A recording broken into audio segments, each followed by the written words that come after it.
ঢাকা ৮ আসনের সম্ভাব্য প্রার্থী ওসমান হাদিকে গুলির ঘটনায় নিজেদের প্রার্থীদের সতর্ক থাকা ও চলাচল সীমিত রাখতে বলেছে একাধিক রাজনৈতিক দল।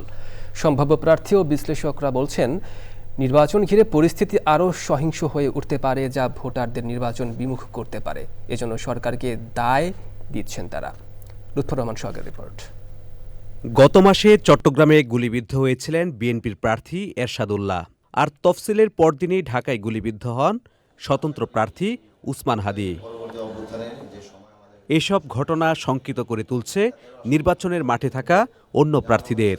তারা বলছেন, নিরাপদ পরিবেশ তৈরিতে সরকারের ব্যর্থতার প্রভাব পড়বে নির্বাচনী প্রচারণায়। ইনস্ট্রাকশন দেওয়া হয়েছে আমরা যেন একা আর মুভ না করি। আমাদেরকে বলা হয়েছে আমরা যেন আমাদের মুভমেন্টটা সামনের কিছুদিন খুব সাবধানে মুভ করি।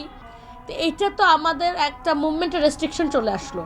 প্রার্থী হিসেবে অবশ্যই এটা আমার জন্য একটা আসনের সংকেত। যারা নির্বাচনের প্রার্থী হতে যাচ্ছেন তাদের অবশ্যই নিরাপত্তা নিশ্চিত করতে হবে, সাথে সাথে ভোটারদেরও নিরাপত্তা নিশ্চিত করতে হবে। তা নাহলে জনগণ কিন্তু ঘর থেকে তাদের ভোট দিতে বের হবে না। আইনশৃঙ্খলা পরিস্থিতির নাজুক অবস্থার ধাক্কা লাগছে নির্বাচনী পরিবেশেও।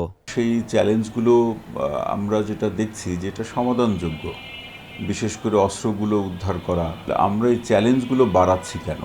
তো এই প্রসঙ্গগুলো নানা ধরনের ভয়ের মাত্রা তৈরি করছে। তবে কঠোর এবং দৃষ্টান্তভাবে আইনের প্রয়োগ ঘটাতে না পারলে পরিস্থিতি বদল করাটা বা পরিবর্তন করাটা খুব কঠিন। চলমান পরিস্থিতিতে সরকারকে কার্যকর ব্যবস্থা গ্রহণ ও রাজনৈতিক দলগুলোকে দায়িত্বশীল আচরণের পরামর্শ দিয়েছেন বিশেষজ্ঞরা।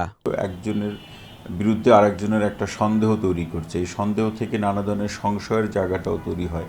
এই ধরনের নিরাপত্তার প্রসঙ্গগুলো যদি খুব সক্রিয় থাকে বা অনিরাপদ থাকে বা সংঘাত সহিংসতার ঘটনাগুলো যদি বাড়তেই থাকে, তখন ভোটারদের বা জনগণের অংশগ্রহণের জায়গাটা অনেকটা সীমিত হয়ে পড়বে। তিনি আরও বলেন, দোষারোপের রাজনীতি অপরাধীদের ধরাছোঁয়ার বাইরে রাখছে, যা রাজনৈতিক সহিংসতা বাড়িয়ে দিচ্ছে।